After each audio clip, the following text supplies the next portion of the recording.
Salam sejahtera di dalam kasih Kristus Tuhan kita. Karena siang hari ini kita masih bisa memuji, memuliakan Tuhan dalam situasi keadaan yang masih dibatasi oleh pemerintah. Baik, saya menyapa saudara yang ada di rumah Tuhan. Shalom. Shalom. Ya. Saya akan menyapa jemaat Tuhan yang di rumah dalam beribadah. Haleluya. Puji Tuhan. Mari kita buka firman Allah. Saudara, minggu lalu masih bicara tentang ketaatan itu adalah harga mutlak. Ya. Saya mengajak saudara membuka kembali di dalam Mazmur pasal 89 ayat 32 sampai ayat 35. Mari jemaat Tuhan bangkit berdiri, yang ada di gereja, yang saudara ada di rumah juga. Mari bangkit berdiri, menghormati, menghargai bentuk keseriusan saudara beribadah kepada Tuhan. Mazmur 89 ayat 32 sampai ayat yang ke-35. Mari kita akan sama-sama membaca dalam hitungan yang ke-3. Kita sama-sama baca dalam hitungan yang ketiga, intonasi yang pelan, dimulai dari kata jika. Ya, jika ketetapanku. 2, 3. Jika ketetapanku mereka langgar dan tidak berpegang pada perintah-perintahku, maka aku akan membalas pelanggaran mereka dengan dada dan kesalahan mereka dengan pukulan-pukulan. Tetapi kasih setiaku tidak akan kujauhkan daripadanya, dan aku tidak akan melakukan curang dalam hal kesetiaanku. Aku tidak akan melanggar perjanjianku, dan apa yang keluar dari bibirku tidak akan kuubah. Puji Tuhan, silakan duduk. Saudara yang terkasih di dalam Tuhan, ini adalah satu nasihat, ini adalah satu, kalau bisa dikatakan, warning. Tetapi ini juga merupakan satu penghiburan bagi saudara dan saya. Di tengah-tengah pelanggaran kita, Tuhan bilang bahwa kasih setia Tuhan tidak akan jauh dari hidup saudara dan saya. Dia setia menunggu, Dia setia menanti kapan kita kembali berpegang kepada perintah dan ketetapan Tuhan. Amin.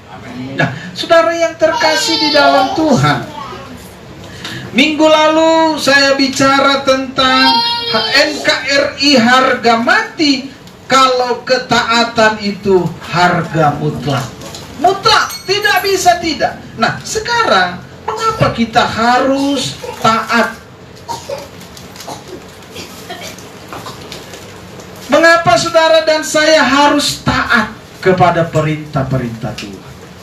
Saya harus katakan kepada saudara, selain daripada Tuhan setia menanti di depan, selain daripada kasih setianya tidak beranjak daripada saudara dan saya akan membawa saudara kepada firman Allah dalam Yohanes pasal yang ke-14.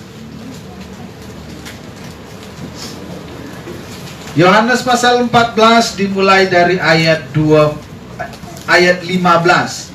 Saya akan lompat beberapa ayat, ya. Saya tunggu LCD. Ayat 15, lalu ayat 21 dan ayat 23. Dipersiapkan. Yohanes pasal 14. Bapak Ibu Saudara perhatikan, saya akan baca ayat 15 demikian. Jikalau kamu mengasihi aku, kamu akan menuruti segala perintahku.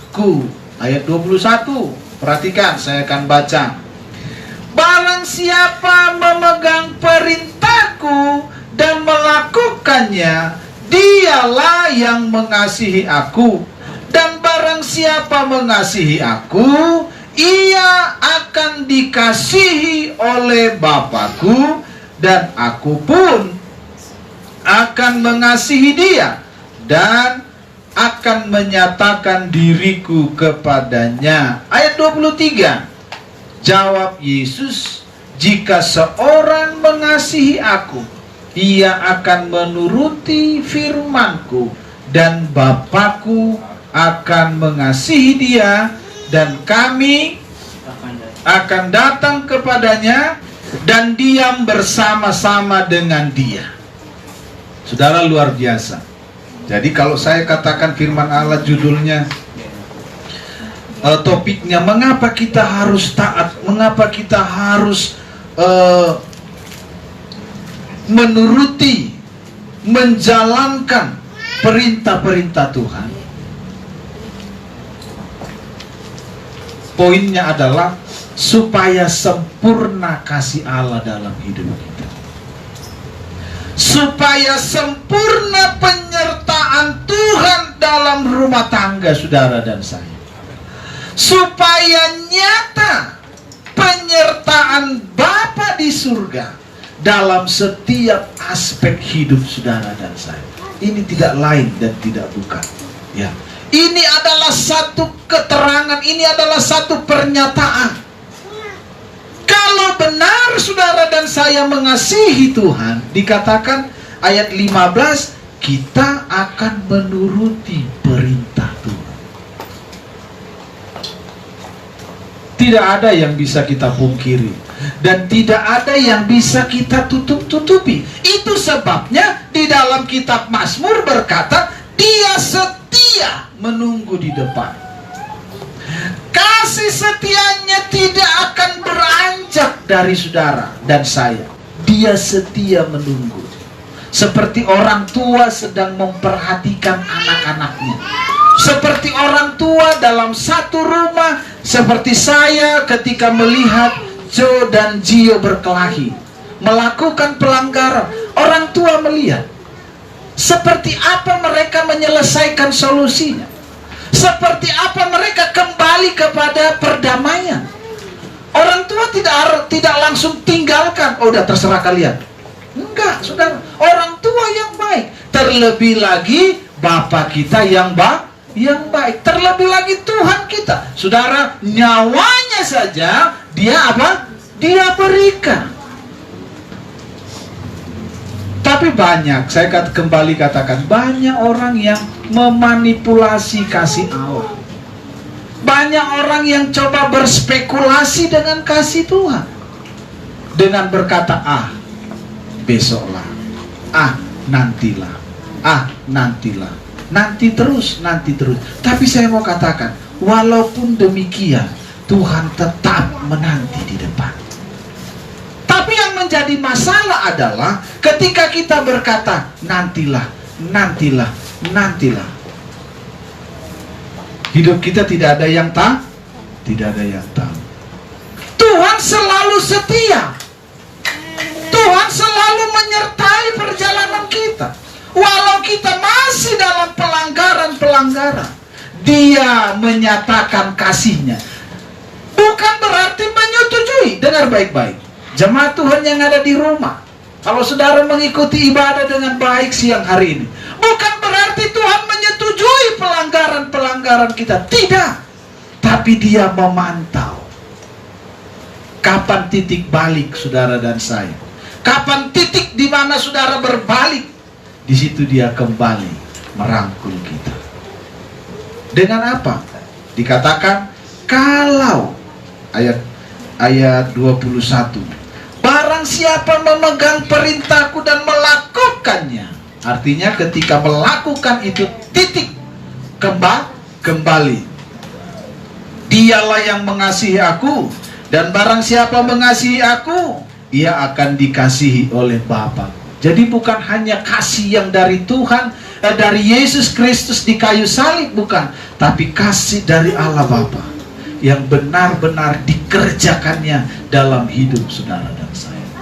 Nah, mari saudara, firman Allah berkata, firman Allah berbicara tentang ketaatan itu mutlak, tidak bisa ditolerir. Ya. Harus. Ya. Karena harus. Allah kita bukan Allah yang kejam. Ya. Dia tidak memaksa saudara dan saya untuk cepat-cepat kembali, tidak. Dia hanya bilang begini ke Adam dan Hawa, semua buah pohon dalam taman ini boleh kamu makan buahnya. Ya, Allah memberikan kebebasan kepada manusia. Tapi dia bilang begini, ada satu pohon, jangan kau makan buahnya. Ya, nanti kamu mati. Bisa saja Tuhan taruh malaikat berjaga, bisa. Atau dipagari dengan api, bisa. Bisa. Tapi Tuhan tidak mau. Tuhan memberikan kebebasan, memberikan free will, hak kebebasan kepada manusia. Kalau engkau lakukan, engkau bebas di taman ini. Alkitab tidak mencatat berapa lama manusia hidup di Taman Eden. Tapi ketika mereka hidup dengan ketaatan, semua Tuhan cukupkan. Amin. Semua Tuhan penuhi. Tapi ketika pelanggaran mulai dikerjakan, ya, apa yang tadinya mereka tinggal nikmati, mereka harus cari baik-baik. Dicari pun belum tentu dapat. Itu sebabnya saudara bisa menyadari, ya, saudara bisa merenung kepada kebenaran firman Allah. Kalau kita berusaha, kenapa kok tidak diberkati Tuhan? Kenapa kok kok belum berhasil? Kembali, ya. Jadi yang pertama, saudara, kita harus taat. Mengapa kita harus taat? Supaya kasih Allah sempurna dalam hidup kita. Amin. Saya mau katakan begini, bukan berarti kasih Allah tidak ada. Ada. Bahkan dikatakan kasih setia Tuhan tidak beranjak dari hidup kita. Tidak beranjak. Tapi berlaku atau tidak itu masih pertanyaan. Ya. Hanya ada. Puji Tuhan. Yang kedua, mari kita lihat Ibrani pasal yang ke 12. Ibrani pasal 12 ayat 28.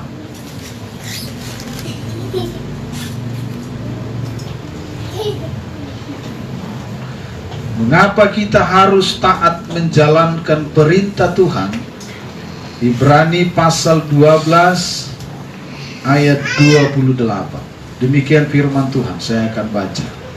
Ayat 28 berkata begini, jadi karena kita menerima kerajaan yang tidak tergoncangkan, marilah kita mengucap syukur dan beribadah kepada Allah menurut cara yang berkenan kepadanya dengan hormat dan takut.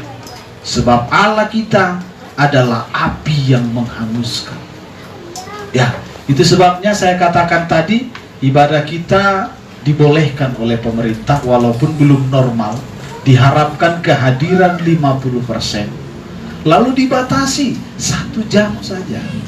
Nah, waktu 1 jam ini, kalau kita tidak beribadah dengan rasa hormat, kita tidak beribadah dengan rasa takut, percuma ibadah saudara. Ya. Kalau hanya saudara datang, maafkan saya, kalau saudara hanya datang, hanya tinggal pindah duduk, percuma. Firman Tuhan katakan, bentuk dari ketaatan kita. Mengapa kita harus taat? Ini bentuk daripada ketaatan kita. Selain daripada kasih Allah sempurna, harus ada ucapan syukur. Hormat dalam ibadah. Kalau istilah orang dunia dikatakan kusyuk. Ya. Kusyuk dalam ibadah itu sangat dihargai oleh, tapi bahasanya firman Allah lebih jelas dikatakan berkenan menurut cara yang berkenan kepadanya dengan hormat dan takut. Mengapa kita harus melakukan perintah, menjalankan perintah-perintah Tuhan? Dengar ini baik-baik.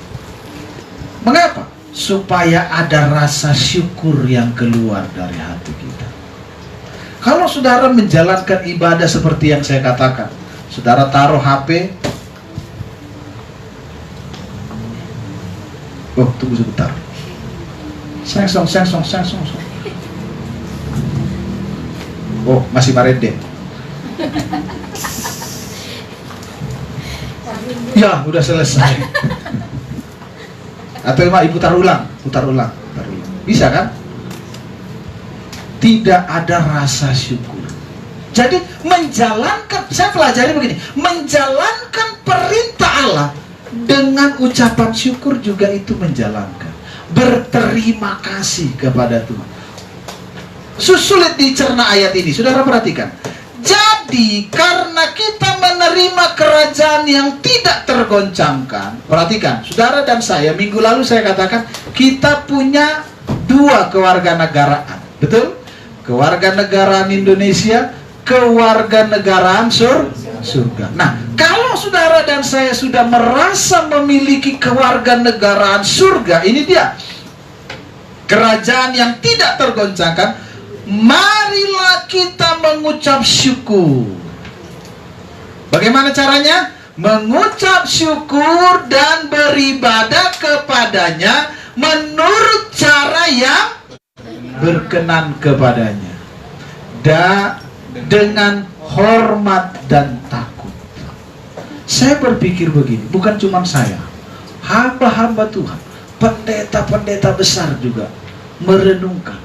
Pemerintah Tuhan pakai ya untuk memurnikan semua iman kepercayaan ya, sampai mereka akhirnya sadar. Petinggi-petinggi pemerintah bilang, oke, tempat-tempat hiburan boleh ditutup, tapi ibadah harus dibuka. Mereka akhirnya menyadari pemerintah Tuhan pakai. Hari-hari ini kami membaca Raja Kores Tuhan pakai. Dia tidak membangun bait Allah, tapi mengizinkan orang-orang tahanannya, ya, mengizinkan orang-orang tahanannya untuk membangun kembali rumah Tuhan. Dengan diizinkan saja itu sudah luar biasa. Amin, saudara. Dengan diizinkan saja. Tapi kan ada banyak orang begini, oh iya ya kasihan, kita udah nggak bisa lagi ibadah. Waktu ibadah bisa, kau nggak ke gereja. Ya, tapi giliran nggak ibadah, udah nggak bisa ibadah, pura-pura merenung. Ini kan yang repot. Hah? Waduh kasihan ya, kita udah nggak bisa lagi ibadah. Waktu ibadah dibolehkan, kau nggak pernah muncul. Ini kan yang repot. Jangan sampai, maaf, firman Tuhan bilang, kalau manusia sudah tidak mau memuji aku, batu-batu Tuhan bikin memuji tuh. Jangan sampai. Ya. Oleh sebab itu saudara perhatikan ini. Ya, baik yang jemaat yang ada di rumah, puji Tuhan. Kalau saudara benar-benar mengikuti ibadah ini, dengar baik-baik. Marilah kita mengucap syukur dan beribadah kepada Allah menurut cara yang berkenan kepadanya, dengan hormat dan takut. Ayat 29, sebab Allah kita adalah api yang sangat Saudara tahu kerja api? Pelan-pelan. Nggak langsung tiba-tiba hangus. Itu sulap. Ya. Api itu pelan-pelan dibakar, habis semua. Sehebat-hebat saudara berusaha, kalau sudah Tuhan yang izinkan habis. Ya. Oleh sebab itu, mari, poin terakhir, dengar baik-baik. Poin terakhir, Mazmur, kembali kepada Mazmur 145 ayat 18. Sama-sama kita baca, jemaat yang ada di gereja, jemaat Tuhan yang ada di rumah. Mari, Mazmur pasal 145 ayat 18.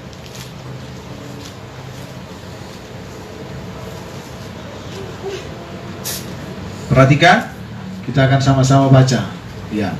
2 ayat 18 sampai ayat yang ke-20. 3 ayat. 2, 3. Tuhan dekat pada setiap orang yang berseru kepadanya, pada setiap orang yang berseru kepadanya dalam kesetiaan. Ia melakukan kehendak orang-orang yang takut akan Dia, mendengarkan teriak mereka minta tolong, dan menyelamatkan mereka. Tuhan menjaga semua orang yang mengasihinya, tetapi semua orang fasik akan ada perbandingan. Ada perbandingan. Jadi kalau saudara berdoa begini, atau kami hamba Tuhan berdoa begini, tidak salah. Dengar ini, Tuhan buat perbedaan antara orang yang beribadah dengan Allah dengan orang yang tidak beribadah. Saudara yang tidak beribadah jangan langsung sakit hati. Itu firman Tuhan. Ya.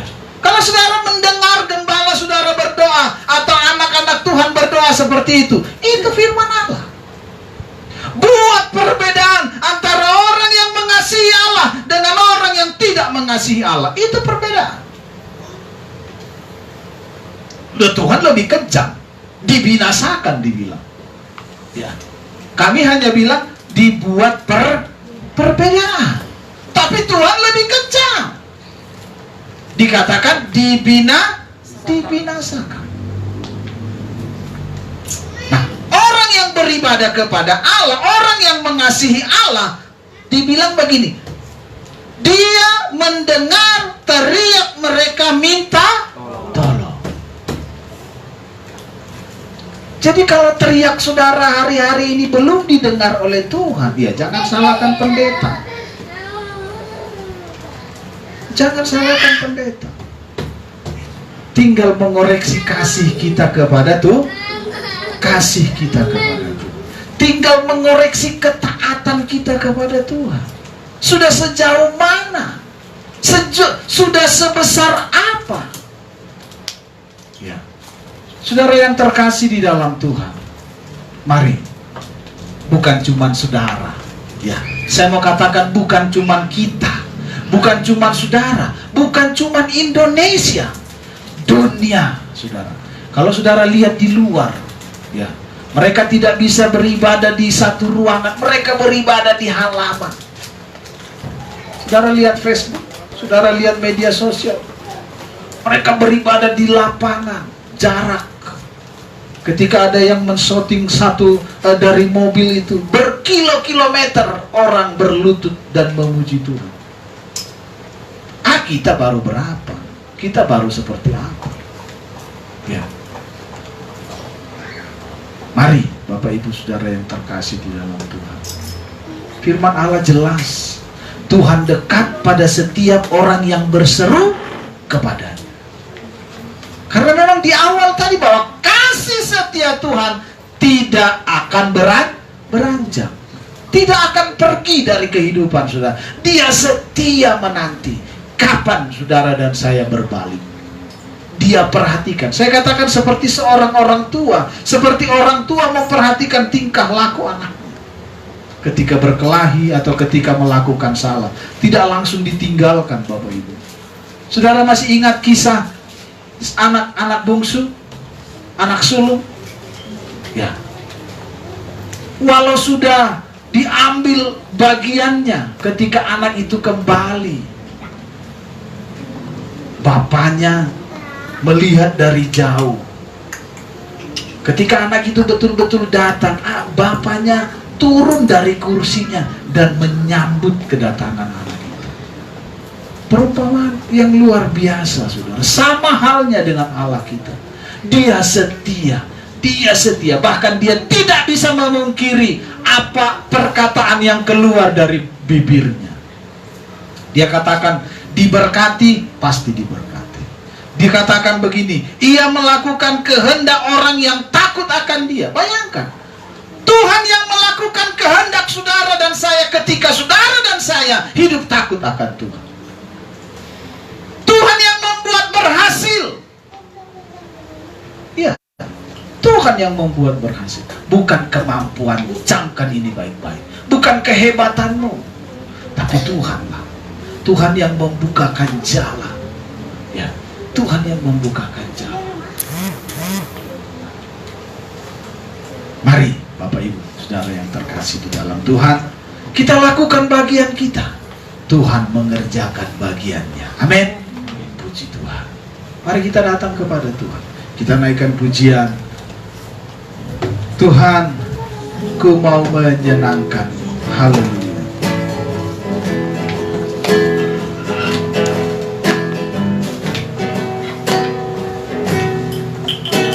Tuhan, ku mau menyenangkan-Mu. Tuhan, bentuklah hati ini jadi bejana untuk hormat-Mu, cemerlang bagai emas murni. Mari kita bangkit berdiri, kita datang kepada Tuhan. Tuhan, ku serahkan hidupku, semua ku berikan padamu.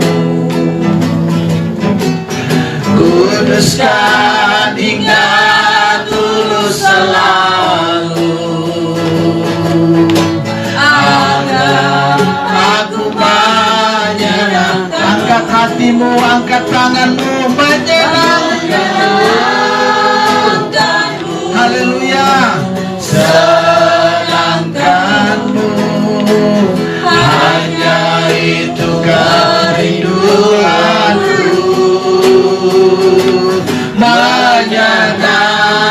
Menyenangkan-Mu, senangkan hatimu, hanya itu kerinduanku. katakan menyenangkan-Mu. Menyenangkan-Mu, Haleluya. senangkan-Mu, hanya itu kerinduanku. Menyenangkan-Mu, senangkan hatimu, hanya itu kerinduanku. Sekali lagi, menyenangkan-Mu. Menyenangkan-Mu, Terima kasih Tuhan. senangkan-Mu, Haleluya. hanya itu kerinduanku. Menyenangkan. Saya mengundang Mama Gerat ke depan untuk berdoa. Senangkan hatimu, hanya itu kerinduanku. Hanya ini kerinduanku. Hanya itu kerinduanku. Haleluya. Sekali lagi, hanya ini kerinduan kami Tuhan. Hanya itu kerinduanku.